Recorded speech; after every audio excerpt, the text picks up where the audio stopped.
আসসালামু আলাইকুম, আমি নিরুফা ইয়াসমিন নাজি ফ্রেন্ডস এন্টারটেইনমেন্ট বিডি থেকে। আমরা চলে এসেছি আশিক সাহেবের কাছে। আশিক সাহেবের কাছ থেকে জানবো তিনি তার জীবনে প্রেম করেছেন কয়টা। আশিক সাহেব প্রেম করেছেন কয়টা?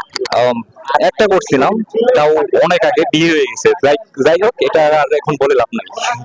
কত বছর সম্পর্কটা টিকে ছিল? হয়তো 2 বছরের মতো মেবি। সম্পর্ক ভাঙার মূল কারণ কি ছিল?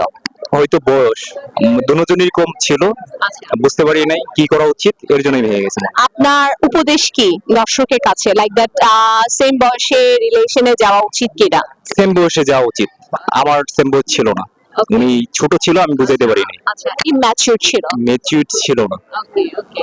সো ছোটবেলার প্রেম। আচ্ছা, ছোটবেলার প্রেম। হ্যাঁ। তাকে কি এখনো মিস করেন? অবশ্যই। ওকে। আর কোনো নারী আসবে না? আহ, আসে নাই, এইটুকু বলতে পারি। আপনি চেষ্টা করেছিলেন? চেষ্টা করতেছি। ওকে। স্টিল চেষ্টা করছেন? জি। ওকে। নাম তো আশিক। জি, নাম আসি। হ্যাঁ, অনেক প্রিয়ার আগমন হওয়া উচিত আমরা মনে করি। জি অবশ্যই। এবারও বসন্ত চলে গেল, আপনার হৃদয়ে বসন্ত আসলো না? না, এখনো আসলো না, তবে চেষ্টায় আছি। আশিকের বসন্ত চলে আসুক আগামী বছর, সেই প্রত্যাশা নিয়ে আমরা আশিকের জন্য শুভকামনা করছি। যেহেতু নাম তার আশিক, আশিক তার প্রিয়াকে পেয়ে যাক, এরকম প্রিয়াকে পেয়ে যেন আর না হারিয়ে ফেলে। ম্যাচের প্রিয়া আসুক, যে যিনি আশিককে বোঝেন।